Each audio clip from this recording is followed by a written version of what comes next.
So the specs are 3.8 gallon tank, curb weight of 429.9 pounds, with an extra 5 pounds for ABS, a seat height of 30.9 inches, and a wheelbase of 56.9 inches. Now that we've got all that out of the way, let's start the real review.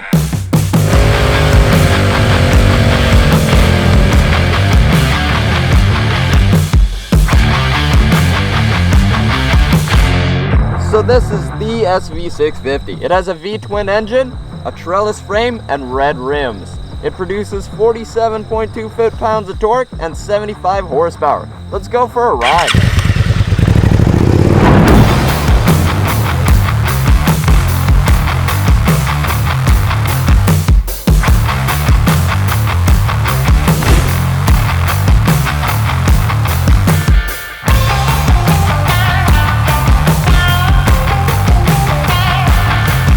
Hello! Thank you for joining me for this review. Today we talk about the Suzuki SV650. It is the SV, as in Sweden. What? So you start off with the looks of this bike. The headlight is the first thing you notice. It complements the bike. It matches its style. It is timeless.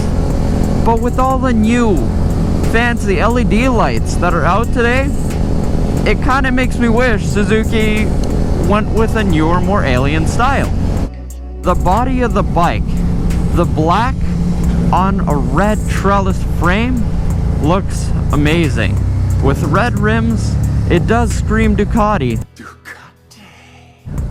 But that's because Ducati knew that they were onto something good. Even the clutch and the brake levers came black. Not many bikes do that for some reason. If you guys do not like the black on red, there are other options available. This bike comes in a blue and white and lots of different colors, especially if you go back in the years. This brings us to the best part of the review, the engine. It's a 650 V-twin. Some people think a 650 is faster than a 600. It is not. But it does have a lot of power. It has 75 horsepower and 54 foot-pounds of torque, which is a lot for the street.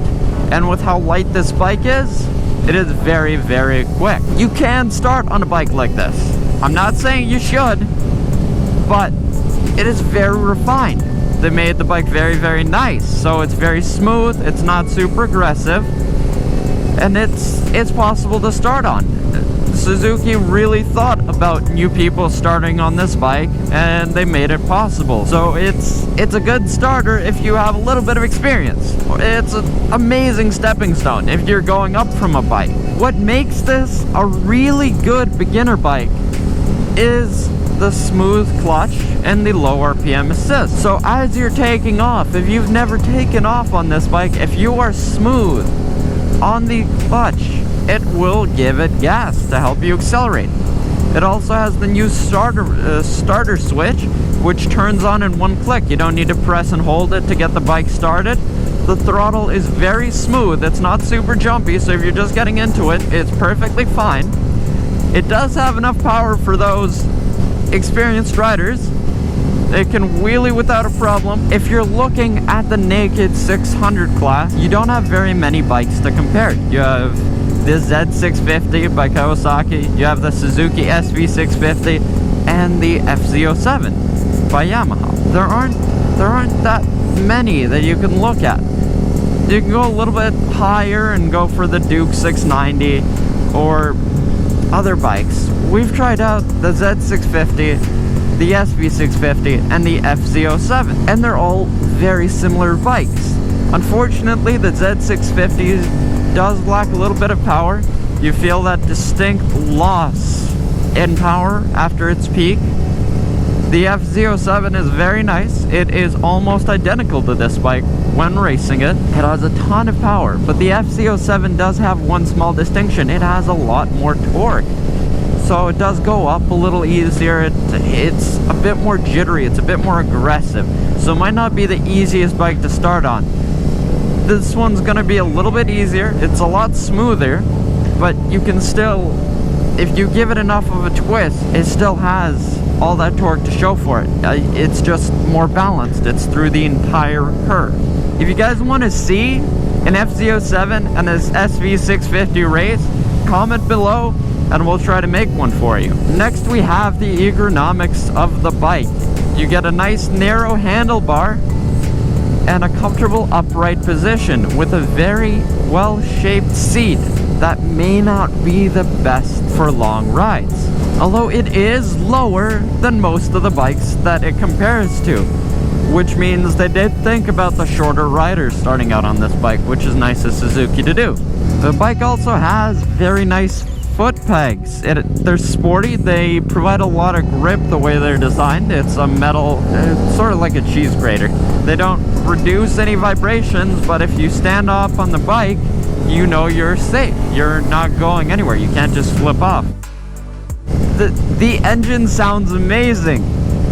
The stock exhaust sounded really, really nice. This bike has been upgraded to a Yoshi, which in my opinion sounds even better, but to each their own. The mirrors on this bike, they're nice and big, they're in the good position. I absolutely hate them. If you've ridden a sport bike, you know the versatility and the ease of adjustment on those mirrors. This stuff, you need to take out a fucking wrench to move. I hate them. Look, you actually need to twist this to adjust it. I'm sure it adjusts very, very nicely once you pull it apart. I have it in a good position for myself. But if someone else sits on the bike and they sit in a completely different spot, I'm sure they're not gonna have a great time. They need to pull open the seat, take out the toolkit, and try to adjust it using the wrenches. Not the best bike. Piece of fucking shit. The suspension on the bike. The front is non-adjustable, but it is very smooth. It's nice. It gives you the right amount of shit to work with. The rear, it's really good. It's adjustable. It's nice and soft and stiff at the same time, which is a level 3.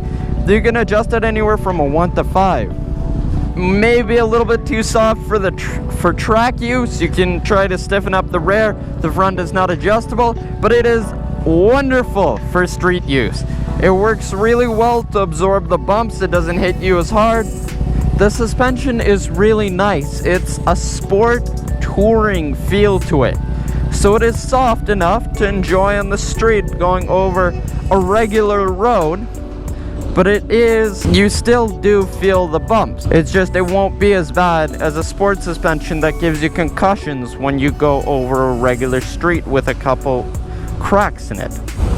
Overall, this bike is absolutely amazing. The looks put it together wonderfully. The engine sounds great. The engine's super powerful. I would ask for a bigger wheel though.